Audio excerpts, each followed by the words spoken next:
It's a Thursday here at the Voice of College Football. As I understand it, it's Thursday everywhere, but right here at the Voice of College Football, yes, Thursday. Monday, Tuesday, Wednesday, Thursday, Friday is the show, the college football show, 4 p.m. Eastern Time. Appreciate all the diehards being here. Let's get some other folks in here as well to talk some college football. We will review your comments and questions there in the chat. Just a few notes to get to before we'll take your calls.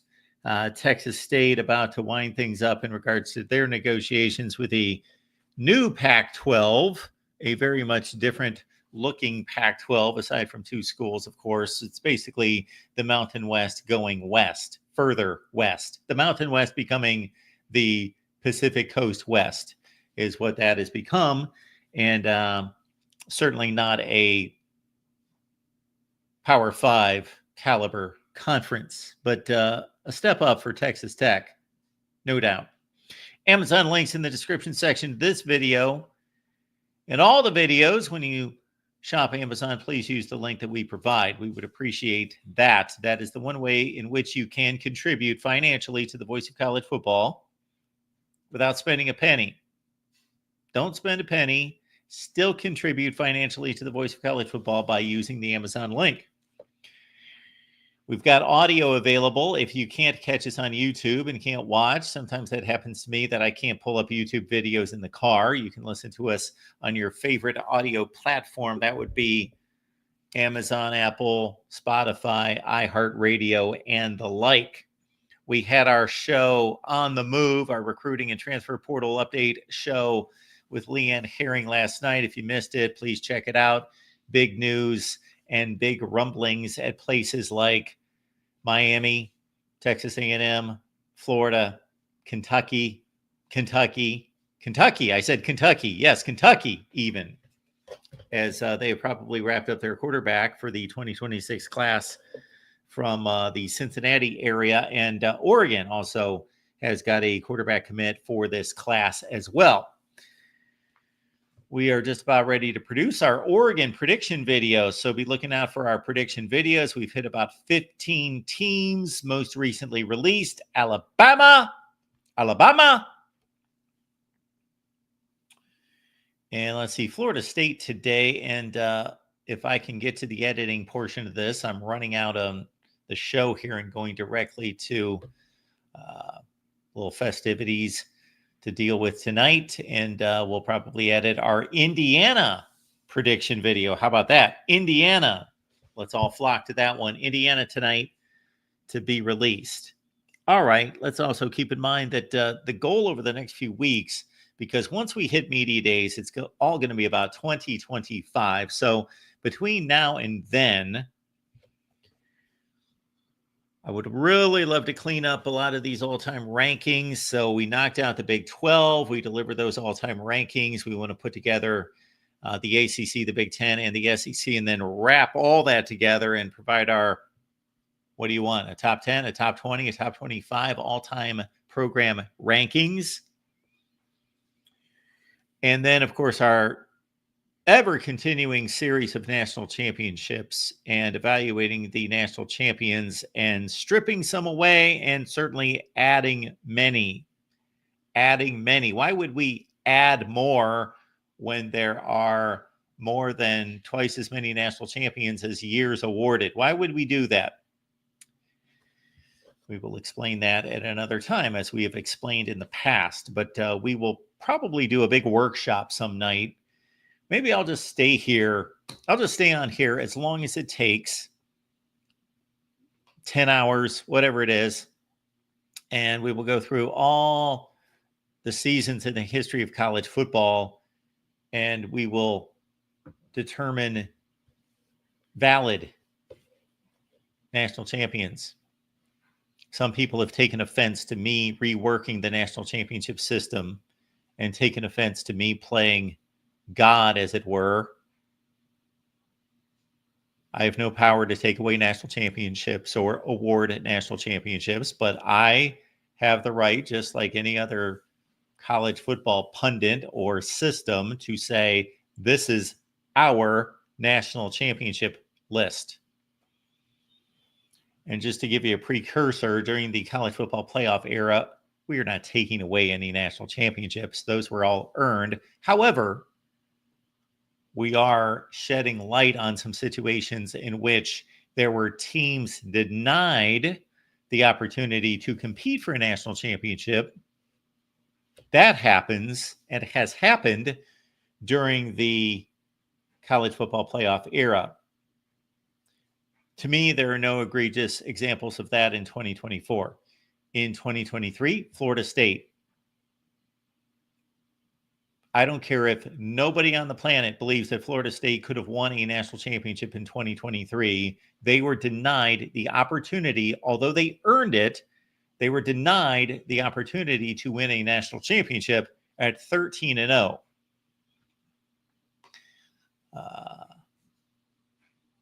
2018, Ohio State comes to mind.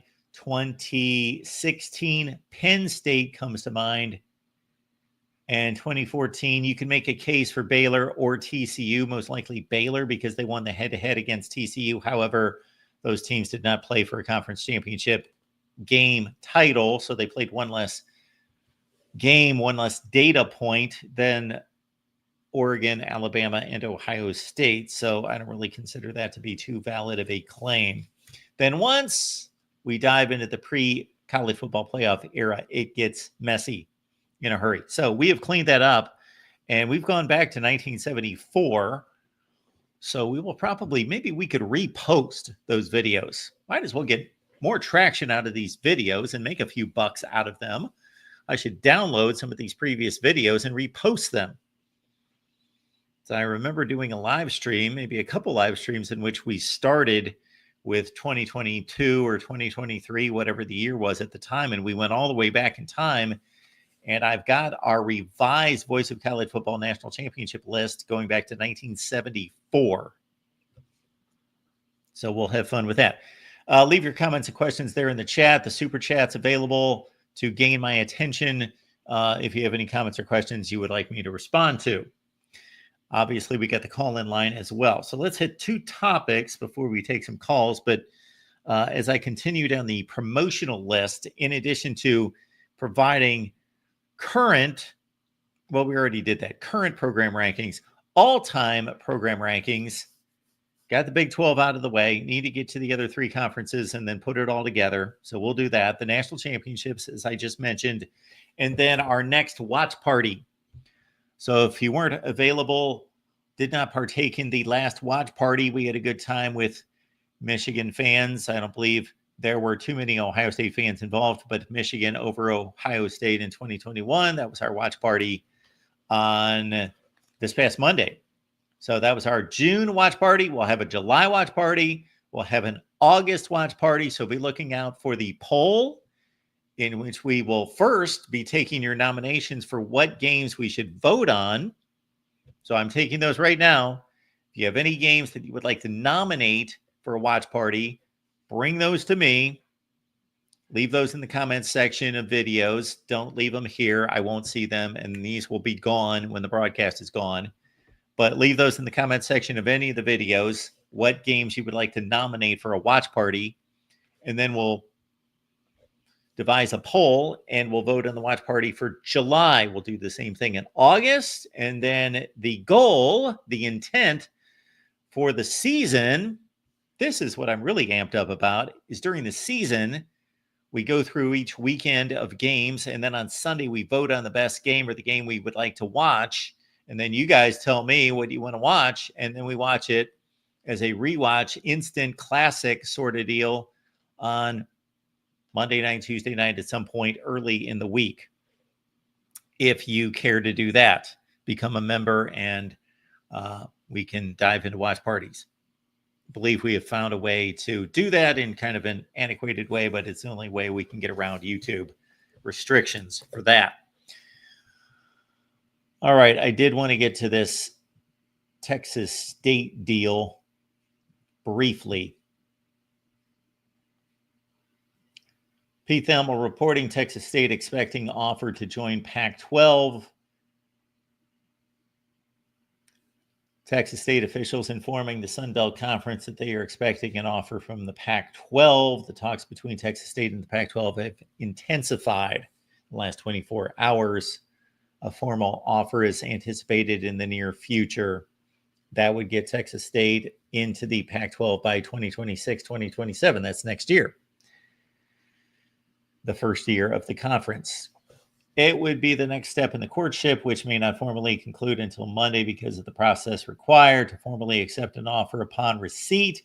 Texas State would need to call a Board of Regents meeting, which requires 72 hours of notice to convene. Per state of Texas open meeting laws. You learn something new every day. Pac-12 officials have also alerted the Sun Belt of the talks with Texas State.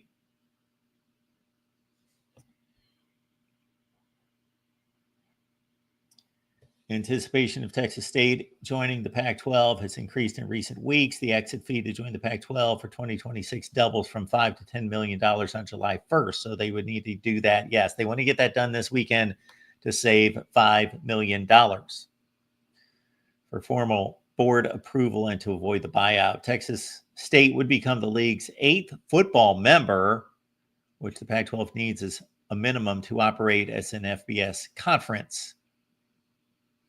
Pac-12 football membership for 2026, Oregon State, Washington State, of course, they of the former Pac-12, Boise State, San Diego State, Colorado State, Utah State, and Fresno State. So basically the Mountain West has shifted to become the Pac-12.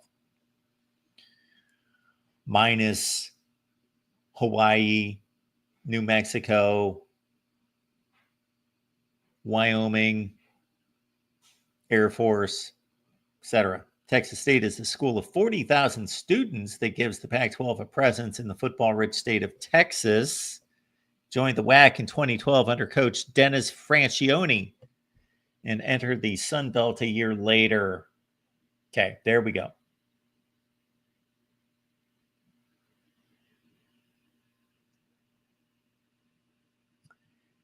And then we also wanted to hit on, there was something involving college football playoff. I can't say that now after I was making fun of Jim Mora the other day. Like I'm the first. Where was that? Good Lord. There we go. This coming off the pen of Nick Schultz. CBS Sports updates projections for entire slate.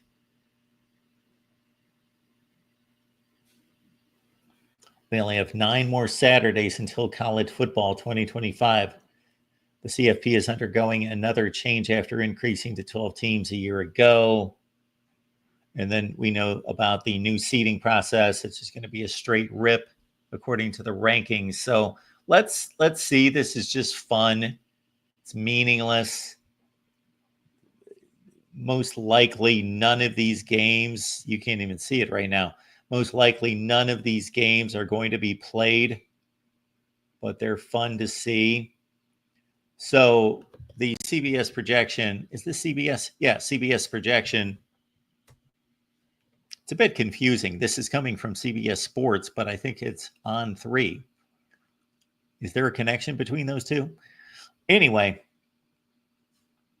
so CBS is projecting Navy to represent the group of 5 and Notre Dame to be seed number 5 as the highest ranked non-conference champion. So that gives us a Notre Dame Navy game. Now they're most likely playing in the regular season. Yeah. The Fighting Irish and Midshipmen have squared off every year since 1927, excluding the COVID year of 2020. So we're basically going to see a rematch.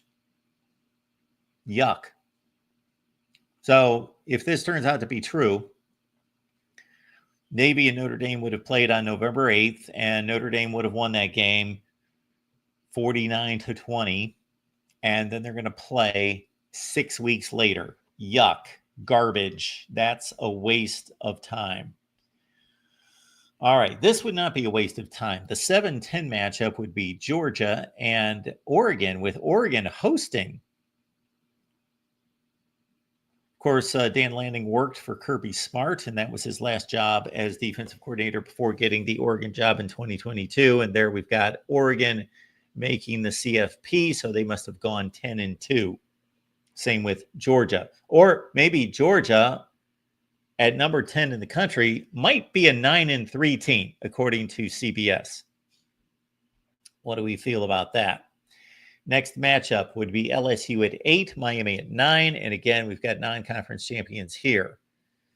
And that looks like we've got 2 9-3, or maybe LSU's 9-3 and Miami is 10-2, or maybe one of them lost a conference championship game. So the storylines here, of course, LSU, Garrett Nussmeier, back for another season, could have gone pro, and we've got Carson Beck, of course, the new Miami quarterback replacing Cam Ward. I have posted prediction videos on both of these teams. So based on my predictions, would I have them in the playoff? Can't stop that now. Check it out. Alabama 6 seed, Iowa State 11 seed. So this obviously means that Iowa State gained a berth outside of a conference championship as well. How about that? So second team in from the Big 12, unlike last year. Alabama with a strong season at 6. So this is Bama at 6, LSU at 8, and Georgia at 10 out of the SEC. All right, now these are the teams that have the byes. Clemson, I believe they have as a 4 seed, so they would play the winner of Notre Dame and Navy. Isn't that anticlimactic? Clemson plays Notre Dame almost every year as well. All right, Texas, let's say they're the 3 seed as a non-champion. They would play the winner of the 6-11 game. So it could be Bama, Texas, or Iowa State, Texas in the quarterfinals. And then they've got Ohio State as the 2 seed. So they've got Ohio State winning the Big Ten. So we will see here in a second who's winning the SEC. It must be, wait a minute. Maybe I missed something here. Ohio State, Clemson, and Texas have byes. Clemson, Texas, Ohio State. Oh, Penn State. Interesting. Okay. So they apparently have Penn State winning the Big Ten, Ohio State, and Oregon also in the playoff. 3 Big Ten teams, Michigan out, and other Big Ten teams out. They've got, okay, let's just make it official. Penn State is the other 1 seed, according to CBS. So you got Penn State, Ohio State, Texas, and Clemson with the byes. So Clemson obviously won the ACC. Miami's the 2 seed in the ACC. And so the ACC gets 2. The Big 12 gets, okay, it's the straight rankings. That's right. So the Big 12 just got the 1 with Iowa State. And the Big 10 gets 3 with Penn State, Ohio State, and Oregon in that order. And the SEC winner is Texas, followed by Alabama, LSU, and Georgia. We also have Notre Dame, and we also have Navy representing the group of 5. Does anybody have any opinion or comments on any of that? Don't necessarily see anything here.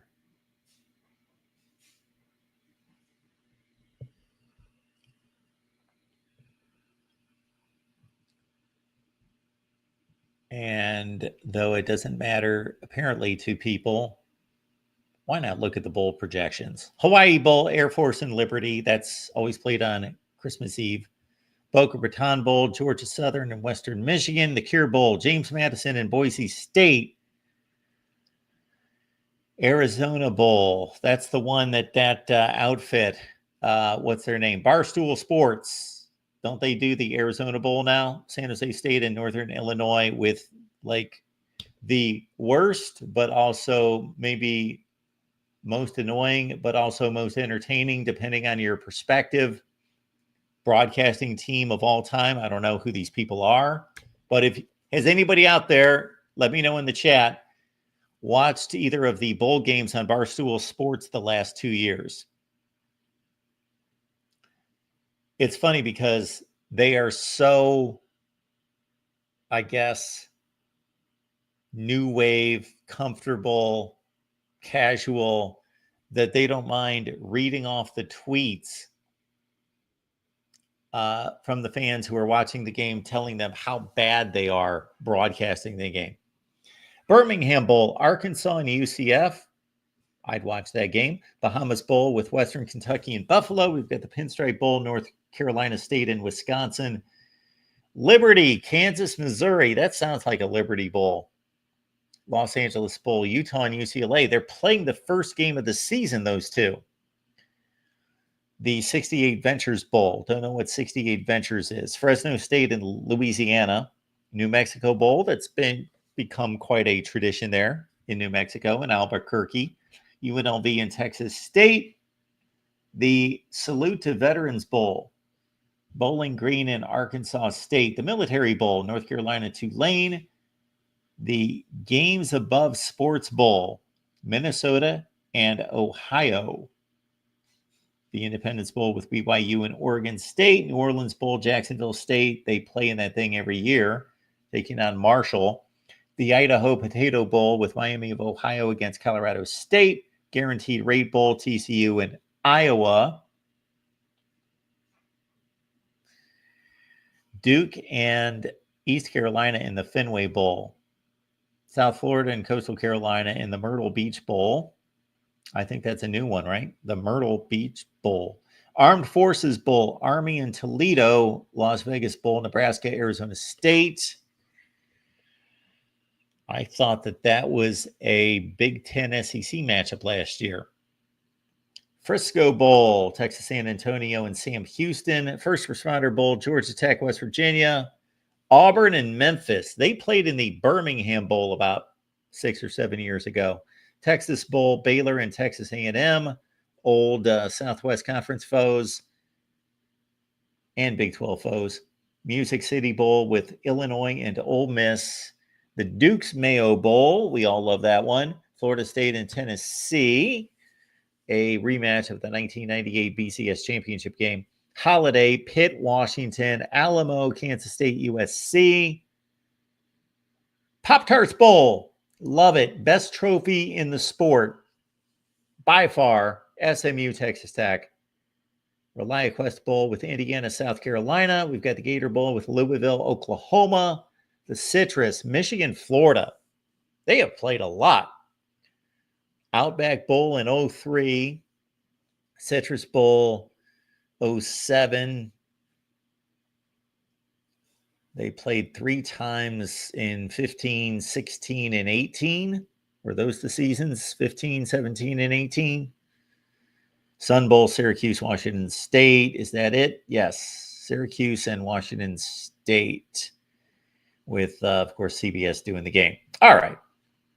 Good enough. Just thought I'd have some fun with that. We'll now take your calls. And we will start with the calls of folks that have not called for quite some time. So we will start with our buddy Michael Hogue. Hey, Mark. How's your summer going? Good. How's your summer going for you?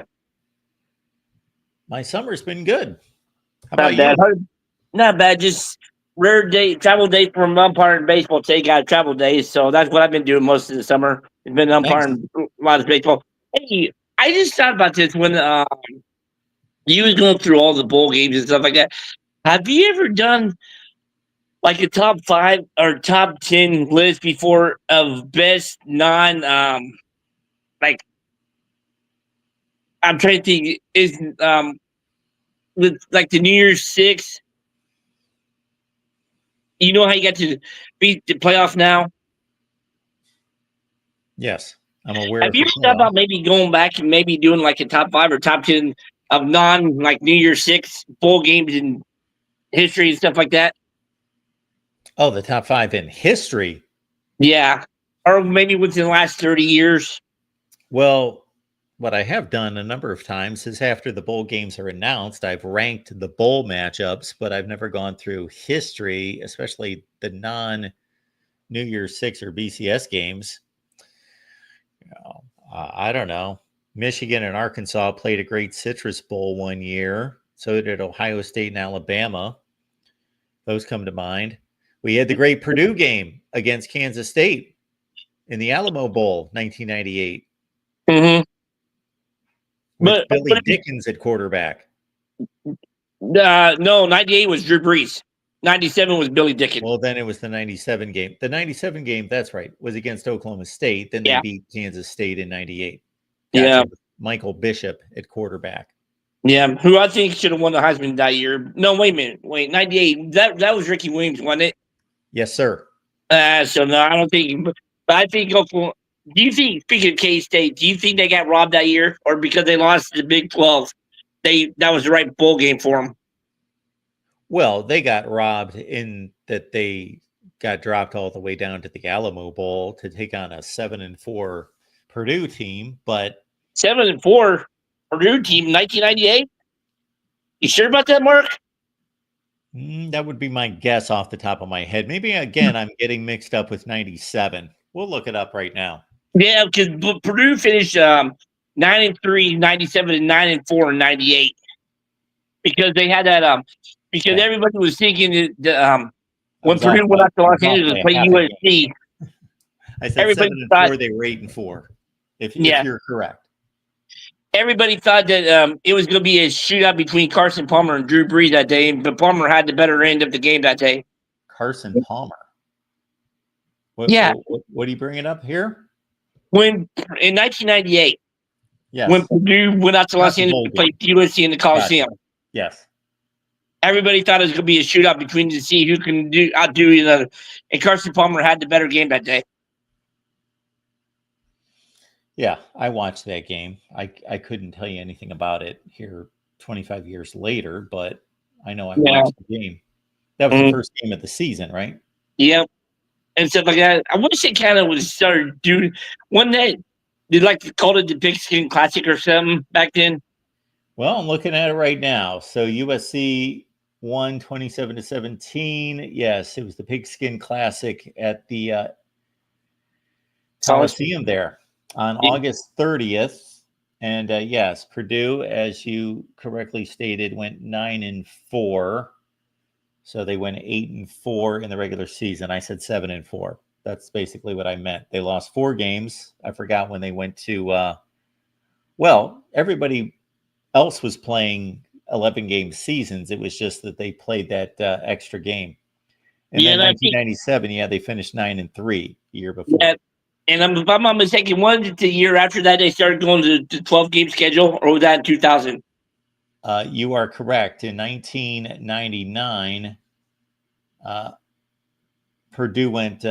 No, they were 7-4 in the regular season before they lost to Georgia and blew that 25-0 lead. Don't get me started on that, please, Mark. Good Lord, what was going on? I don't know. That did not upset me to the degree that it upset you, Michael. But rooting for the Big Ten, I was upset that I was counting up a win for the Big Ten. Yeah. Yeah, and then they were still only playing 11 games in 2000. They went 8-3 in the regular season the year they went to the Rose Bowl. Okay. They did not play a 12-game regular season until 2002. Oh, okay. And don't get me started on a certain game at Ross-Ade Stadium that you had a great day on and stuff like that. Ohio State's pulled out a few here and there at Ross-Ade, but not many. True. Not bad. All right. I know I haven't been following because of the pin umpire and stuff like that. So what's some of the things I've actually missed this summer? Oh my goodness. What have you missed? Yes. Well, there's been a big court settlement between the NCAA and the powers that be of college football. I get that, but I'm talking about within college football. Oh, within college football. Talking about what's going to happen here in 2025? Yeah. The play on the field? Yeah. I don't know. Do you know what players have moved in the transfer portal? I haven't heard much 'cause I've been umpiring. I'm umpiring basically from like 8 o'clock in the morning to like 10 o'clock at night. And yeah, I do Wow. get breaks in between there and stuff. So Goodness. I hope they're feeding you for that. they are, and they're also putting us up in nice hotels too. But I Oh, digress. nice hotels. Very, Yeah, very good. I would say that have you kept up with the transfer quarterbacks? We could start there. yeah, I do know Ryan Brown did go back to Purdue, but I wanted to ask you, what made him not I fit with wasn't Bill going to start Belichick? with Purdue, but anyway, what's there? What made him not fit with Bill Belichick? Which quarterback would not want to play for him? Which quarterback did not want to play for Bill Belichick? No, I'm talking about any quarterback. If I was a quarterback, I would want to play for him. You would. Yeah, Okay. but I'm just trying to figure out what made Ryan Brown Trace go back to Purdue after he went to North Carolina. I have no idea what the situation is there. Maybe Bill Belichick was too strict. Maybe Bill Belichick let him know that he was not going to be the starting quarterback. I don't know what the decision there was. I am trying to strength. So last season, obviously, Max Johnson was the starting quarterback. He got hurt in week 1 at Minnesota. Then Connor Harrell, the running quarterback, came in. He's a non-factor this year. So it's going to be Max Johnson. And now I am drawing a blank on the quarterback that they picked up from a group of 5 team that is most likely going to be the starter. Shoot, can't think. Somebody will come up with that for me. Yeah. No, okay, I won't keep you long, but a couple other questions and stuff like that. So, have you started doing your previews yet? Yes, I've got about 15 teams out there. All Check right. them out. All right, I'll do that. And then when you go do the overall conferences in July or August? Oh, we'll do those late. Okay, last thing before I let you go. Is your email address still the same? Yes. All right, because there's a couple of things I wanted to talk to you about off camera and stuff like that that I haven't got a chance to get done and stuff like that. So, and a couple of questions I want to talk to you off and stuff like that for. So it is Gio Lopez out of South Alabama who's the new starting quarterback, most likely Okay. Carolina. All right, sounds good. All right, sir. Stay Thanks for hydrated. calling, Michael. Do what? Thanks for calling, and I hope the umpiring goes well. Yeah, it's gonna be hot this weekend and stuff too. So you enjoy yourself in those luxurious hotels. Yeah. Oh, they're not like the 4-star hotel, but I mean it's stuff like that. But I will try to email you here in a little bit, Mark. So all right, very good. All right, take care and have a great rest of your Thanks, show. Michael. Have a good one. Yep. All right. Again, we are going to we got our buddy Dan on the line, but Dan has called this week and talked to us a few times. So we're going next up with our guy, Minnesota Dave. Hey. We would like to honor these people that are calling for the first time in a while. Minnesota Dave, how are you? How's it going, Mark? Good. How are you? I'm doing good. It's a little bit rainy the last couple of days in the Twin Cities, but I'm doing pretty good. Well, I heard it was mighty hot up that way a few days ago. Yeah, it was. It hit up around 95, 96, and you have the humidity, and it adds on to just more sweat. And you just step outside and you just get drenched in sweat. Yeah. But I was going to talk about basically, since we were talking about classic college football, I was thinking about a very controversial year. It was 1960 for the national championship. If they had the playoffs today, who would win? You have number 1 was Minnesota, who won the national championship but lost the Rose Bowl to Washington. Washington was the number 4 team, I think, in the polls that year. No, wait, they were number. We'll get it up 3. here in just a second. We'll get it up here for you. We'll find it. Missouri was undefeated. I know that, and they were number 5. And so was Ole Miss. I know they were number 2. They had one Missouri tie. had a loss. So this is what we've got. And this is at that time, as you well know, there was no poll after the bowl games. Mm-hmm. It just amazes me how within 10 years the bowl games became like playoff games. You had to win your bowl game to win a national championship, where 10 years prior they were completely disregarded. Oh But yeah, I mean, just ask Wisconsin. They played. I think they played. Uh, they ended up playing USC in the 1963 Rose Bowl yes, for the 1962 season, and they were number two. USC was number one, but USC got the national championship right at the Rose Bowl before they even played. And no, USC won the game. It was kind of like a little disrespectful to Wisconsin. so we're looking at it right there. Minnesota got 1.5 more votes than Ole Miss. And then look at Iowa at 8-1. So we would have to look up, unless you know this by They heart. lost to Minnesota, and Minnesota lost to Purdue. Okay. And Purdue was ranked where? They're nowhere in sight. No, they're number 19. We've got a 4-4-1 team, number 19 in the country. Love that. Yeah, look They- at Kansas. Where's Kansas? 7-2-1. Okay. But I love that. I don't know that we've ever. I would have to look through the history of college football to see a team that's ever been ranked at the end of the season not having a winning record. I hope their schedule was brutal. That's what I'm guessing. Yeah. I think Navy was number 4. Yes. Yeah, and I looked at they beat Washington and Notre Dame, and I don't know how good Notre Dame was back then, but they actually had an actual decent schedule. I think was that the year that was Starbuck the quarterback for for Navy back then? His last year at Navy was 1963. So I don't know that he would have been already the starter. He won the Heisman in 63. All right. So he might not have been the starter as a freshman didn't play. So I'll confirm that, but I don't believe so. All right. Look at this. I don't know if you can see the screen, Dave, but look at the national championship race. Minnesota got 17.5 votes, Ole Miss 16, and Iowa 12.5. Mm-hmm. Yeah, it was a very controversial year. Yeah. I mean, we talk about SEC bias, but god dang, Big Ten had a lot of bias back then.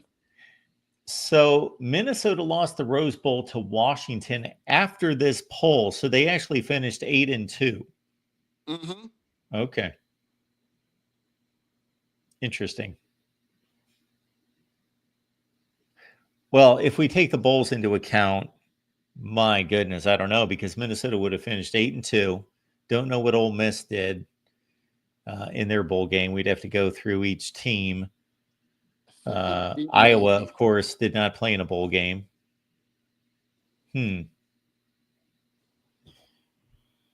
Interesting. Yeah. Well, Dave, I don't know if you heard me mention, we're going to go through each season and comb through the national championship race, and we're going to have a heck of a time on that one. That would be very, very interesting. I was thinking about a couple of games that would be very interesting to talk about in your show. Older games, especially. I think I even mentioned the Nixon National Championship for 1969 would be very interesting to show that game against Arkansas. So I actually seen some footage of that, and I know they have the full game on YouTube on that one. Okay. Well, maybe we'll make an executive decision, Dave, and we won't even take a poll. We'll just watch that one. Man, look at all these conferences. My goodness. Yeah, now you're getting they show the whole entire Division 1, Division 2. Okay, I was looking for the bowl games here. So, as you mentioned, Washington beat Minnesota 17-7. What happened to Ole Miss? Ole Miss beat Rice 14-6. Rice was not even ranked. Man, you almost have to give the national championship to Ole Miss. I They're would the say only so. undefeated team. What about Missouri? I thought Missouri was undefeated. Well, I believe they lost a game. They beat Navy there 21-14. Let's see. Let's double check. They finished. Oh, you're right. They're 11-0 and they've got no ties. Ole Miss had a tie. Huh. I Man, wonder if Missouri just wasn't considered to be that good. Dan Devine was the head coach then. unless they didn't really give much respect to the Big Eight at the time. Maybe. They won at Penn State, who was number 20 in the country. They won against Colorado, number 18. And then, of course, the Navy win, number 4. And you mentioned Kansas. They were not ranked at the time, but they finished like number 11 or 12. It's a decent schedule, it appears. Yeah, it's very weird, and like how much they really respected the Big Ten at the time. Oh, you know what the problem is here, Dave? Can you see Mm. the second to last game of the season? I was wondering why the score was listed like that. They lost to Kansas 23-7, but Kansas forfeited. Oh, So they had a loss. On the field, they had a loss. I don't know why Kansas forfeited. That's oh, crazy. was that the riot? The year of the Oh, riot? well, Wasn't there a huge riot on like the field way back then between the students it's a of great. Kansas and Missouri? Well, we're gonna find out. That's quite the story. So I know they Interesting. had a basketball problem too, because around the same year. Yes, we're diving into some fascinating stuff here. I'm enjoying this. 1960. Why is there no notable game? Oh, that's basketball. I'm not seeing anything on 1960. Huh. Interesting. So that's why Missouri at 11-0 was not voted the national champion. Well, obviously that was before the Bulls anyway. So they were still 10-0, but they had just lost a game to Kansas by 16 points. Crazy. It is. It was very weird back then. It is so weird to know that they named a national championship before the bowl games. It's just the bowl games were just a nice little pat on the head for a good Yeah. job back It was an then. exhibition game. And what amazes me, and I just mentioned this the other day, Dave, was that we went from that mindset up until like the mid to late 60s to within 5 or 6, 7 years, by the mid 70s, it totally flipped. And you had to win your bowl game. And that was pretty much considered like a playoff game. Nobody was winning a national championship without winning their bowl game 5 or 6 years later. Yeah, it's very interesting. Um, how many bowl games were there like back then? There was only maybe what 4 or 5. No, there were quite a few. Did you see the list up there? There were a good 15 or so.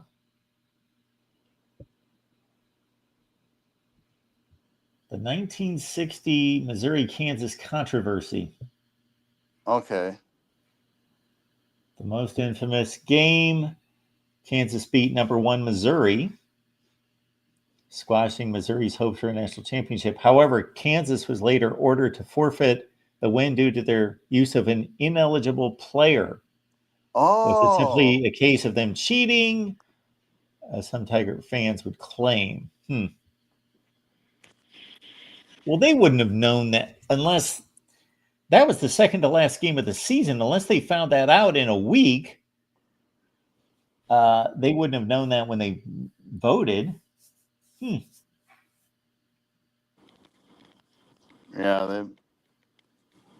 it must have been really quick to find that out. This dude, Bert Cohn, is his name. Yeah, a lot of crazy stuff in the history of college football. Yeah, it is. It is. Man, I always thought I thought the BCS was weird back then when they picked Nebraska one time to go to the national championship after losing to Yeah. Colorado by 63. Yeah, well, it wasn't by 63, but I get your point. Yeah. Well, 63 was scored on them. Yeah, 62-26. Yes, there was really not a clear-cut number 2 that year. Oregon had a loss. Nebraska, Colorado. Hey, you're Had 2 cracking up losses. really bad. I don't know if it's you or if it's me. Oh, I don't know. We will let the chat tell us. All right, Dave. Anything else you wanted to hit on? All right, nothing else. I'll talk to you later, Mark. Thanks, Dave. Appreciate it. Have a good one. All right, see ya. Minnesota Dave, everyone. Let's get to our call with Dan here at the Voice of College Football. Let's see. We're looking at 4:51, so we still have time. Dan, how you doing today? Hello, Dan. Going once, going twice, going, yeah. Hello? Yes? Are you speaking to us? We can't hear you, Dan.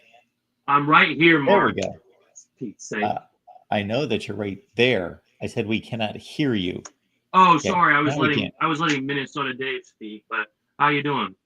Good. How's it going? Just was signing some stuff for a friend of mine. I'm packing up for a birthday gift, but what was I gonna say? Honestly, a little ticked off, but also at the same time a little I wouldn't say really good, but yeah, it is what it is. Some sort of day. Okay. Any particular reason you called? Oh, I wanted to mention a comment. I didn't know if you saw it last night. Yeah. Your buddy Clemson alumni. I had of my regarding for saying I was ticked off last night. He said, Yes. I need a weekly segment. In all honesty, he spoke to a frustration that the average HD recruits experiences. Well, I mean, I was just telling the truth, Clemson alumni. Like, I was just saying my honest feelings about college football and the recruiting process to Leanne and Mark last night. Okay. I'm not quite catching this, Dan. What is the problem here? You got pissed off last night because what was said? You kind of got very fuzzy there. No, because remember our conversation last night? And I was saying about how college football is soft these days? And So Dan, you need to do one of 2 things here. You either are going to look into the camera or shut your camera off, one or the other. I don't know what I'm looking at here, but I no longer want to look at it. No, but here's the thing, Mark. I was just saying, Go ahead, Dan. College football recruiters and especially coaches are afraid to find, like I said last night about, these prospects that are from different high schools across, the country that fit the mold of an old school football player. But unfortunately, these colleges aren't risking their wallets for these kids because they feel like they aren't controllable. They ain't coachable. Okay. Let's go back to square one, Dan. What do you define as a old school type of player? What does this player do? So an old school player, in my opinion, has the mindset and the cold soul of somebody like Ray Lewis, the mentality of his, somebody that just likes to hit hard. They're tough. They love to hit. They're tough. Okay. And just straight down mean. And you're saying that anybody who is tough and likes to hit these players don't get recruited? In specific, like high school divisions, because there's a lot of them. And I know, and I was just mentioning a couple of them that I know last night to you and Leanne. And if you need to replay that footage, go ahead of last night's conversation I had with you. Okay. It is difficult for me to believe that the toughest, hardest hitters in high school football are not being recruited. So what are they doing? Are they pumping gas? What are they doing? Most of them I know, and the ones I personally know are You know either. them. Oh yeah, I know one. I know a couple of them, and even heck, I'm wearing the same headband. I got from one of them who played defensive end at one specific high school here in South Central Ohio. I didn't know if you saw the headband. Okay, so I did not really pay too much attention to the headband, Dan, but it looked very decorative. But now looking at the players that you're familiar with versus the players across the country, so you understand that your familiarity with high school football players across the country is very limited. So you're talking about like a handful of players that you know in Central Ohio, and you're making a broad brush statement about all high school football players. And I'm saying specifically like people from, Marysville, Jonathan, London, like a lot of the small town like schools that I personally know, and especially I know one out of Pennsylvania, one kid out of Erie, Pennsylvania. I even talk to him on the phone sometimes, and it's difficult because they feel like, okay, so get this. I have two friends of mine personally who went on college commit trips. And they're like, these colleges wanted these individuals because they felt like these guys were the key to really making their team more elite. So the NCAA, and I don't even know what the heck the NCAA has been going through recently, but they got rejected, and then so they're like, you know what, screw it. We're just gonna work full time and drive, dump truck or a propane truck for a living. Because they don't want these certain kids, because according to them, they were a cost of money, a waste of money. And they these felt guys, like these guys would be high caliber Division I college football players. these guys could have been, but unless of all like the like stupidness that went down with, I don't even know what they're thinking at that point. But honestly, they're sometimes these recruiters and these coaches can be a little stupid sometimes. Well, Dan, it sounds like you got a conspiracy would be the word, a conspiracy on your hands. So you could probably do some reporting on that. Well, if it is a conspiracy, then I don't even honestly know. But like I said, honestly, Mark, I know not even 12, 13 players that I know personally played high school football that have even told me everything. And even the one out of Erie, Pennsylvania. And it's like sometimes the NCAA and even coaches of Division I college football teams like to be picky about certain athletes. They like to be picky in recruiting. That's the problem. Okay. Well, to give some kind of credence to your theory there, Dan, I would like to see some type of, I don't know, evidence that there are exceptional college football or high school football players out there that are snubbed for, we're given an unknown reason. There seems to be no reason. You haven't given a reason as to why these players would be snubbed.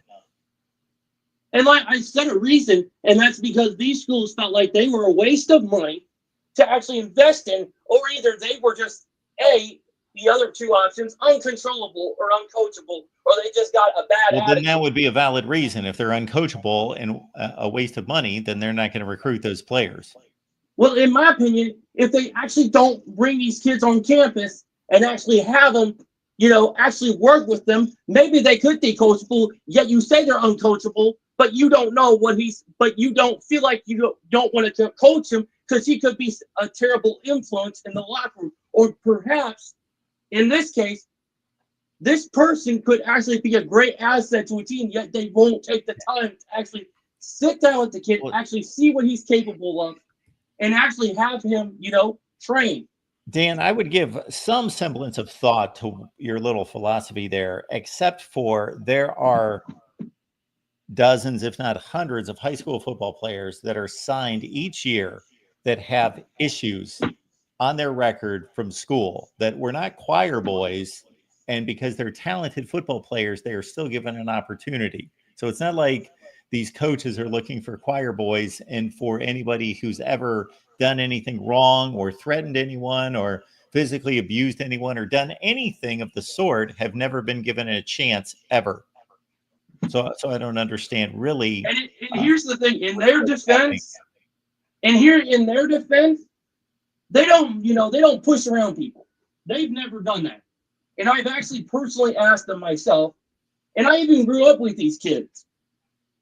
I live close to them. I'm 15 minutes away from the closest one I live with. And I personally know these kids. I've walked around, I grew up with them. And I know they're good kids, but it's just sometimes, schools can be particular about where they want to look, who they want to go after. If they felt like maybe this person's presence is intimidating or he could cause trouble or chaos, then, because even that was the same case for not even three personal teammates of mine at the rival school against Marysville, or not even. It was even at Madison Plains even. And, our rivalry games, Madison Plains London, was one of the most bloody rival games. Okay, we get a little out of hand. The county sheriff's office didn't get involved, but you know what? That's because it's old school football rival. It's a rival game. What do you expect? Blood's gonna fly, fists are gonna fly, trash talk is gonna happen, and there's no excuse to it. Dan, you understand that nothing you've stated has not basically described at least a handful of football players on every college football team in America that they have some kind of issues in the past. They're a bit violent. They're a bit rowdy. I'm not understanding. I would expect that the guys that were not recruited and signed for a good reason. Or maybe it's just like I've said, in particular reason, Mark. These coaches just feel like they're uncontrollable because they have, quote, attitude issues. Attitude issues? There really? You go. That's a whole lot of BS in my opinion. There's all sorts of attitude issues that are being signed by college football teams. This happens every year at signing date, that there are players that have shown to be attitude problems that still have so much talent that they are signed. Have you seen the Georgia football rap sheet in terms of driving over the last 2 years? And it's not even with attitude. It's just like how they walk around campus. Like if they walk around campus a certain way, people feel like they're going to threaten somebody when really they're just trying to mind their damn business. Okay. And it's like, okay, well, you just misjudged the person. So it's like, what's your damn problem?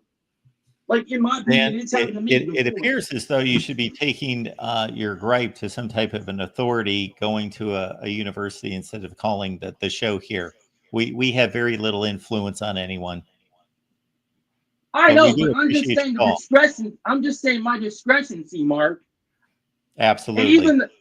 Well, thanks for the call, Dan. We appreciate it. All right. And I still do this. I still show up for this. I really do. Yeah. I guess I didn't figure out anything better to do with my life. Is that it? Maybe I'll give that some hard thinking tonight. We'll give that some thought. I don't know. I could go dig a ditch. I saw some guy out back.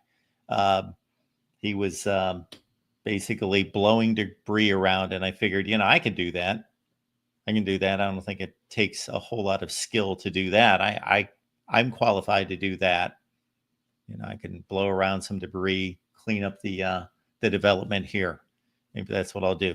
Maybe I'll become a greeter at Walmart. Maybe that's my calling.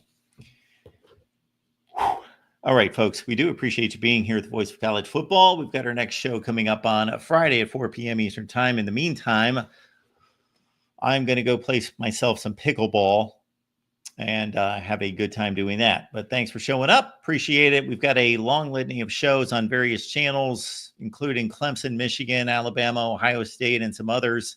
I do believe coming up tonight, I'm sure that they will have splendid, entertaining programming and discussion, thoughtful discussion, analysis, just heartwarming stuff, and thought-provoking, of course, here at the Voice of College Football. See you on Friday.